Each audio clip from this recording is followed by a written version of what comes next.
to provide an update on the recent storm damage that happened to the Capitola village. I want to first start off by being very thankful for the hard work of our public safety officers, our public works department, and the building team. We've also had a lot of really good partnership with PG&E, and their teams are actively on the ground with our teams as well. So currently, the evacuation order is still in place. And we're keeping that in place to keep really the safety of the residents, the public, and the business owners. We're really trying to keep that area isolated right now so our public works crew can be in there with their heavy equipment and try and get that area cleaned as fast as possible so we can kind of reduce the boundaries that we currently have and really isolate it to the areas that are more damaged. So we're asking the public at this point to please be respectful of our boundaries. Like I said, we're trying to keep that area clear so we can have our public works team in there, and then also the building inspectors and the PG&E crews so they can move through the area as fast as possible. Like I said, we're working collectively with PG&E. They brought in extra assets from out of the area.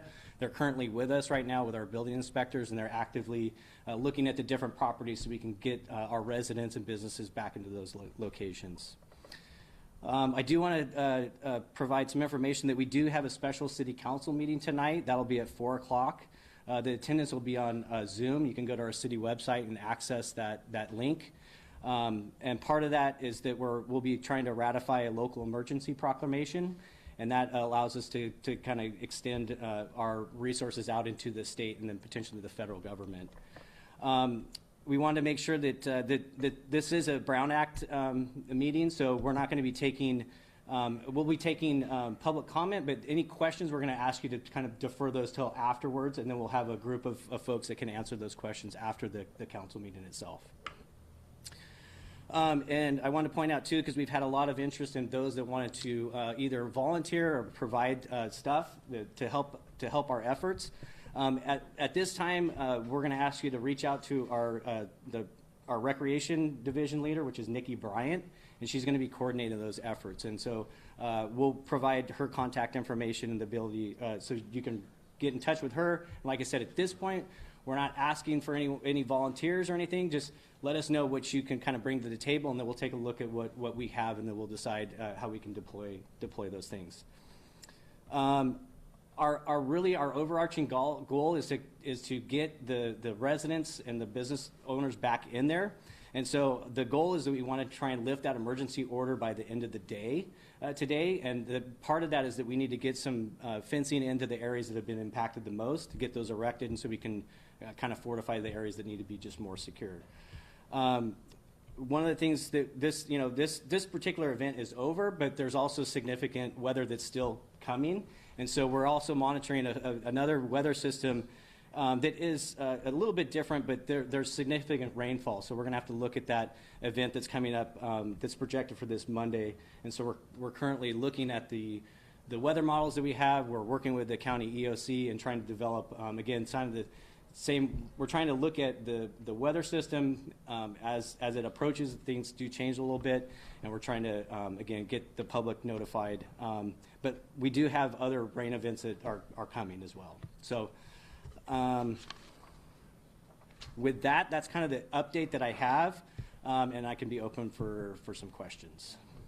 So as far as the buildings that are red tag and yellow tag, what do those differences mean for the business owners, like as far as entry or starting work? Right. Okay. So there's the red tag, yellow tag, and green tag. The green tag means that that it's clear that there have been building inspectors have been in there. I'll go trying to jump to the red tag. The red tag means that there's been some significant damage, and so you'll need to contact our building department and get an engineer in there.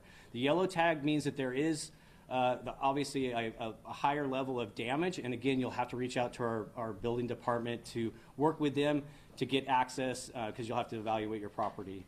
And so there's the two different levels. So like I said, red is that we don't want any access, get a hold of the building department. Yellow is that they'll allow you to have some access, but you need to get with our building department to figure out exactly what that means. And then green means that you're fine to go back in. But understand that currently the village does not have any power, water, I believe some of the sewer stuff. So those infrastructure things have to be put in place so we can get people safely back in there. They were talking about volunteers, you was probably, but, many people are unemployed right now. We don't know until when. So do you guys believe or the city is gonna need or hire any contractors to help rebuild these areas affected? At this point, our city staff, we're working on, I'm not sure where that feedback's coming from. I think it's your PA. So Mike and that one, yeah. Ah. Okay. Right now, our Public Works crew is actively working on the debris removal right now. We haven't contracted with anyone outside as far as for other construction zones. Right now, our primary goal right now is getting the roadway clear, and then we're going to bring in the fencing so we can secure the areas that are a little bit more vulnerable right now. When you talk about that fencing, what kind of fencing are you talking about? And is there concern with the new system coming in that it might become a hazard in some kind of way? Well, I know, like I said, I know the fencing's been ordered. I don't know exactly what type it is, but there was some thought as to if it's going to be as rugged. But obviously, we don't want something that's so rugged that if another event came through and became another hazard. So they're taking a look at that and evaluating it. If we do have fencing, the police department obviously will provide that level of security while we have the fencing there. And that fencing will go up like along those businesses there in the village area, along Esplanade? Right. Currently, where the fencing is planned to go up right now is essentially the businesses that are along the Esplanade, and then I believe some sections of the Venetians as well. Can you give us an overview of some numbers? How many businesses are impacted? How big is the area you're dealing with in terms of blocks? I mean, put this in perspective with some numbers if you can. Sure. So I'll start with when we did the initial evacuation order. We tried to isolate it as best that we could, and so we kind of centralized it to the lower village area and then upper Riverview, which the notice itself went out to about 350 residents.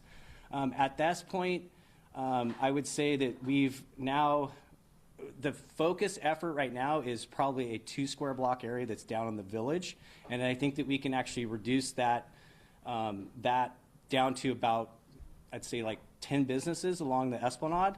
And then there's also some residents that's on the Esplanade as well. So we're trying to get that reduced down to a manageable size, and then the Venetians also had an impact. And so, like I said, it started about affecting 350 people. I think we got it down to where, like I said, if we can, we'd like to lift the order and just limit the access to the businesses, those one impacted businesses, and then the Venetians. And then I keep forgetting the Wharf is obviously a piece of it too, but that's kind of isolated and is able to be better managed. Did you have to evacuate? When the order went out, we evacuated the entire lower village. How many? So I would say 50. So 50 businesses and 350 people who live around the area in this initial block. Right. Good enough. Thank you. Just to clarify, I mean, you were talking about evacuation orders in those low-lying neighborhoods along the Soquel Creek, but as of right now, is that order still in place for them at all, or is it just Capitola Village and those that the Esplanade? Right. So the current or the previous order the initial order that we put out is still in place. So we haven't made any adjustments with that. We did that primarily. We want to keep that in place so our crews can get in there, do the work, and with the goal to kind of get it open. Is there any concerns right now with the Soquel Creek? Are we seeing any down trees or anything like that that could potentially cause more flooding, or that has to be cleared in the coming week because of the rain? Right. So we continue to monitor the Soquel Creek, which is very, very important. The debris flow, it seems to has pushed out for right now, and the water levels are very manageable right now. How's the sewage system doing? I couldn't hear what? Sorry, how's the sewage system doing? I don't have an update on the sewer system. I know that many of the businesses that were on the seaside, a lot of the plumbing was below, and that's kind of where the surge kind of came through. So I'm sure that those were impacted. We talked with some business owners, some of them with yellow tags have been able to get into the building, but have any red tag people been able to get in yet, even with that permission? Have they been able to recover anything? We're trying to really limit that access, and so we've really had to kind of tighten that down. And that's part of the reason for putting the hard closures is people were kind of being able to kind of sneak in there and get in. So we've really tried to isolate that so, again, our crews can get in there and do the work that they need, so then we can get everyone in there. Because what kind of risk are they facing? Like if are these buildings just ready to come down, the red tag ones in particular? What is the risk there? I mean, the red tag just, they don't, you should not be in the building. It's a red tag. You need to have an engineer come out. So they should not be in those buildings. Is the city offering any resources not only for like business owners, but also for the unemployed people now? If so, who should they contact? Okay, so right now, how that process begins, it starts with the order that we talk about this afternoon. And then we've also reached out to the county EOC, which will allow us to kind of tap into the next funding. So that would be the state and then potentially the federal funding. So we're reaching out, we're collaborating with right now, and then we'll try and set that stuff up. You're extending the evacuation orders, but do you have any estimate about for how long do you think the closures will remain, or any time that you are expecting to lift it? The goal is to lift it. We were hoping by this afternoon. It'll be later this afternoon. Again, that's our goal. A lot of it depends on if our crews can get in there and get it cleaned up. If we can get PG&E in there to allow us to release that area. So, that's our goal. But it could change. Like I said, we want to get our residents and businesses back in there as fast as possible. But we just have to make sure that it's safe. When you lift or modify that local evacuation order, what would be the best source of information for those in this room and the public to get it? We're going to try and we'll push it out on our social media, Facebook. We'll do a press, Social media? and our city website. So instantaneously? Yeah. Lift it. Yes. Has there been an estimated cost assessment so far as to how much damage has been done? Are you guys still trying to gather that information at this point? I'm not aware of any of that right now. Chief, talking about numbers, do you know how many structures are in the red tag and how many in the yellow? I don't know. I don't know the exact number. I want to say that I believe it was 3 to 4 red tags and 3 to 4 yellow tags is where we were sitting right now, roughly. I mean, on that topic, primarily going out there, the red tags are along the dock there, but are we seeing any significant damage, any red tags, yellow tags going more inland? Right. So the businesses on the seawall, like I said, the Venetians, which is the Venetians, which is also on the coast there, that's on the wharf side. They did sustain some damage as well. So I know that there's damage there. I don't know the exact numbers, but then I'm not sure as far as the residents that they call the Six Sisters there. I'm not sure what the status of those. I did see some damage there, but I don't know if there was any structural And in damage there. terms So. of timeline, because there's less damage going more inland, will we open up those roads anytime soon, today, tomorrow? Correct. So if we lift the order, then that'll lift the order for the village. And then, like I said, we're trying to get the fencing in there so we can isolate the areas so we can just contain those areas. For the Venetians, are they all red tagged? There's just the area shut off and some are red and some are yellow, or what is the status? The area is shut off right now because it is a part of the overall order. And then, like I said, we're trying to get our folks to clear out, to check off all those places so then we can allow more people in there. So you're still checking whether they're going to be red or yellow or green? Yeah, I don't know the status of where our planning department is with PG&E, but they're actively out with everyone right now, working to try and get people the authorization so we can clear it. Okay, so if you lift the order, then that would also apply to the Venetians? Right. Okay, thanks. The plan is to lift the order, not to modify it, if that makes sense. Can you talk about the extent of damage on, or if there was any damage to properties on Riverview, just along the creek, what that looks like? As far as the damage, I know that there was some a little bit of backwash that kind of came up through. I'm not sure on. I'm not sure on the exact damage. I'm not sure if there was anything red tagged up there. I know that a lot of it was released green tag, so there wasn't too much damage. And then we've all seen the images of the Wharf, of course, but can you talk about that and what damage really occurred and, to the end of it as well, if you can talk about Right. that. So if you look at it, a lot of people kind of focus on the big piece that's out of the middle, but yeah, the front of the wharf sustained significant damage, or it appears to be. There's definitely damage to the front of the wharf, and then the big section in the middle of the wharf. That was, like I said, I've been here for over 20 years. I've never seen kind of the storm that we saw, and so that was it was a lot of water that was moving around. And so, yes, the wharf did sustain pretty significant damage. And so, like I said, I'm not sure that hasn't been like the priority for us right now. The priority is getting our residents and businesses back going. Is They are working with us to try and get the power. PG&E is kind of interesting. They're trying to charge as many lines as they can to just isolate the areas that are damaged. But you can't. It's not as simple as that. But they are with us, and like I said, they pulled in resources from out of the area to kind of help get us back on our feet. Do you happen to know if the city's going to provide dumpsters to assist with the removal of all the refuse? Logs and wood and dumpsters? I know we did have dumpsters down there. We can definitely. Like I said, I can take that back and look into that.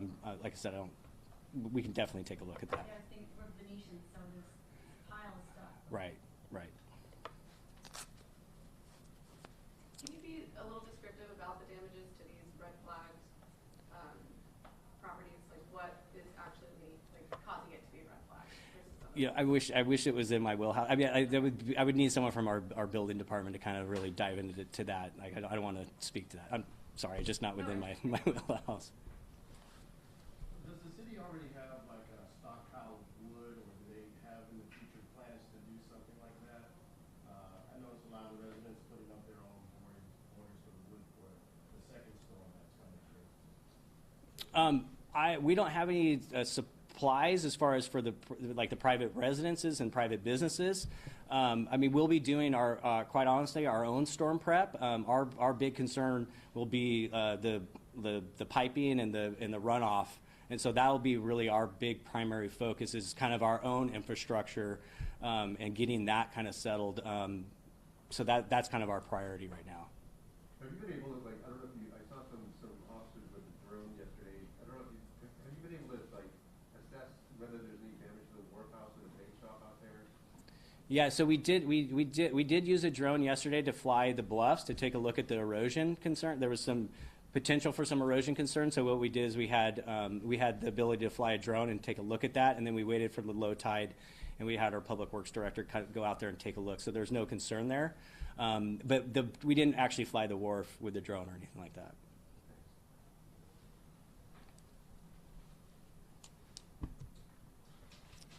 I think.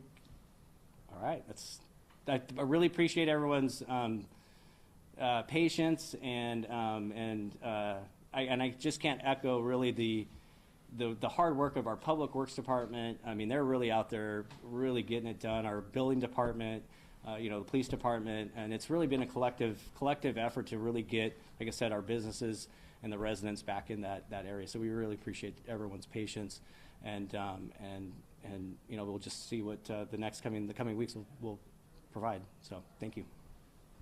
Are you going to have the thing that you're going to come talk, or? So that's the request has been put in. So we've reached out to the EOC to request additional assistance. Okay. No, I mean here. Are you going to have anyone from Public Works or the city manager come talk to us? At this press, so it's just me today for this press conference. Like I